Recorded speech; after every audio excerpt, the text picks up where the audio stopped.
Hey, this is Taqwanna Clark again with the series 5 mistakes that people made when they repair their own credit. 5 mistakes that people make when they repair their own credit.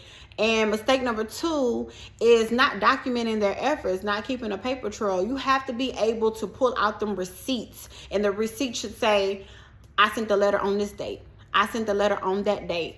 This was a response that I got from the letter that was sent. I didn't get any response from this letter that was sent. So you have to be able to pull out them receipts to show your efforts.